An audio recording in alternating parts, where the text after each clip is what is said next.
Okay, we're going to talk about Novocaine, directed by Dan Berg and Robert Olson. They've also done a couple other movies of horror. So this movie's kind of based in horror, I would say.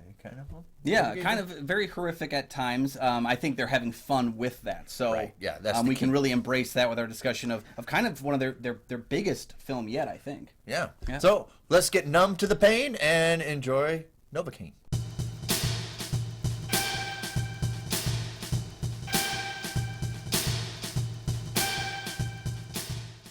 Welcome back to the show, everybody. Yeah. I can feel nothing but your hatred. Kyle Goethe from GoatFilmReviews.com. I'm Nick for the St. Paul Filmcast. Check us out on our reviews. And also, we do have a Patreon. Check that out for some great deals, great content, and opportunities to tell us what movies we will review in a future episode. Of course, a shout out to you as well. Today, we're talking about a relatively new movie for us, starring Jack Quaid. It's Novocaine. Not Novocaine from 2001, by the way. No. Nathan Kane is in love. After a great night with coworker Sherry, his bank is robbed by 3 Santa-clad criminals who end up kidnapping her.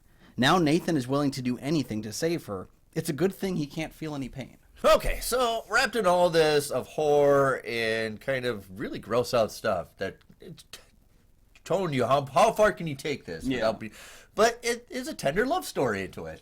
Yeah, and I think that's the part that I really clung to is that these movies, they're kind of like John Wick with like they always take that kind of idea of it's going to be really gritty action, but with this twist of gritty. It needs to be that kind of simplicity in a lot of that ways too. So like John Wick's whole thing is getting vengeance for the people that stole his car and killed his dog. This is a guy who's like, I finally feel something with another person, and I can't lose that. And I really like Jack Quaid's character in this film.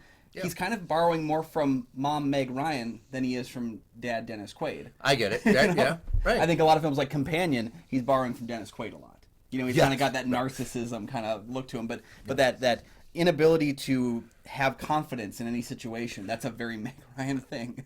And I get the concept of him numb to physical pain, but also he's numb to feelings, not to get hurt by that as well. Maybe that'd be far more hurtful than physical pain. I do like this conversation they're having throughout the movie. Is it worse to not endure physical pain or pain of being alone and loneliness and all that stuff? Right, so it's very much grounded in horror movie. I don't know if I would put it in a horror movie category. No. It's more action. It's a lot of fun. It does start slow, but it makes up for it in the second and third act, doesn't it? I think it spends its time wisely, though. It uses its first act to really build up the characters and really show you, with the simplest terms, where our characters are at, so that when that gun fires, we can shoot forward. And no, I don't think it's horror, but it definitely felt to me kind of like when Leigh Whannell directed Upgrade. Because Leigh Whannell was known for writing horror films, and Upgrade isn't really a horror film either. It's more just kind of a dark, gritty action film. And this one has some of the same kind of clever camera techniques to kind of align with the cameras kind of tricking you with what we're seeing at times as well. Very good point. Yeah. I like the scene where he walks into the house that's just filled with booby traps. Booby traps. And so many of the things are like the camera's not looking at it when it happens, but it's like he moves and you look down, there's an arrow in his leg. Like that's kind of some clever filmmaking techniques that allow you to experience it with him. Yeah, with the J cuts, to hear the noise and then you see the right. I do like the play of the camera angles, but I actually like I said, I actually enjoy the love story. What I also do like is the subplot with the detectives. They're kind of fun. They are. I think they're both kind of in different movies. Yeah. And I think that kind of creates this confusion with him. Like Matt Walsh is constantly trying to do it's my 3 days from retirement character in some ways, where he's like just trying to make it through. He almost feels like he's reluctant to be in this movie, too. Yeah, I wonder if they cut some of the Christmas stuff out, because it does seem like he wants to get home to his family for Christmas. There was definitely a Christmas thing going on, but it felt a little pulled back and restrained, almost like they trimmed out what they could in order to move the movie to March. Right. It does feel like it's lacking in Christmas at the same time. It feels like there's some stuff from the subplots that are left on the cutting room floor that could have been fleshed out even more. Yeah. I like the play of, this is the ending? No. Then we keep going. This is the ending? No. Then we get a couple car chases. That gets kind of redundant, but I understand what they're doing with this. For me, this one definitely had that recent action trend of having a bit of a fourth act syndrome, where I feel like there's a very clear ending in the movie, and then we go to one more scene, and I think that like once more past where we need to be in terms of the action itself. I know exactly where because it is about an hour and 52 minutes or something like that, and I think this movie would have felt much more impactful, just a little bit more tightened in that last part. Because you know what, there are films I really enjoyed from last year, like The Fall Guy, that also had a huge fourth act syndrome, and there's some that eventually grew on me. Like when I watched The Substance again, its fourth act made me appreciate the movie very much more afterwards. So it's kind of like, you can have it a little bit here or there, but I feel like there's a clear ending and then some more stuff.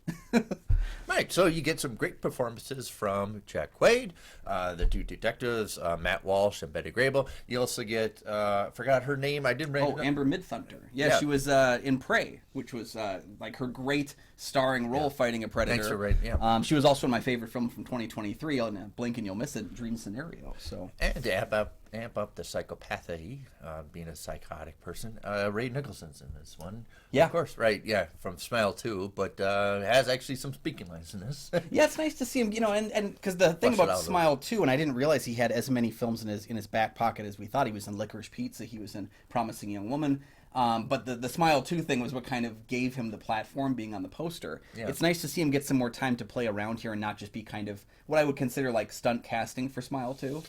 Yes. He gets to actually portray someone. I would love to see Novocaine become a franchise where he faces off against a different Nepo baby in every film. So give me that Wyatt Russell sequel, because that's what I really want. Yeah. I love the exaggeration in the movie. I love where the script went. The bank robbery kind of interrupted a love story, but the love story has been interrupted. But I like that whole balance of play. They're not playing it safe. I don't know. Right now, it probably be. I've already seen about 30 movies of this year. It might be in my top 10. I don't know if it's going to stay there by the mid-year, but it's kind of entertaining. Yeah, and it's a fun kind of carefree time where you can get invested in a character. I think Jack Quaid is endlessly endearing in this film, and I think we're seeing that range that he can have in films like The Scream Fives, The Companion, and he as well. Like he appeared in Oppenheimer and The Hunger Games, and so he's just kind of bursting right now. That's and I would love to see him get some more. Yeah, that's a good I would love to see him get some more opportunities and continue to kind of build out this wide berth of performances, because I think he has a huge career ahead of him, and I'd like to see him return for Novocaine too. I think with those three, Jack Quaid, Ray Nicholson, and her Amber Midthunder. And Amber Midthunder, wonderful platform to elevate their careers. Yeah, and I think it's nice to see Amber get a role like this, because even though Prey was a big deal for people who were fans of the Predator movies, it was a streaming film as well, and so sometimes those kind of get sucked up, and so it'll be nice to see where this one can take all of them, and I think to an extent Jacob Batalon continuing his role as the man in the chair. After being Peter Parker's friend in 3 Spider-Man films, we get to see him continue on with his man in the chair, and I think that's great entrance in that movie. Great entrance in this movie too. What do you think of our assessment of Novocaine? Have the opportunity to see it as well? Keep the conversations going. Hit the like to subscribe button. Yeah, thank you for joining us for another episode of Kyle and Nick on Film.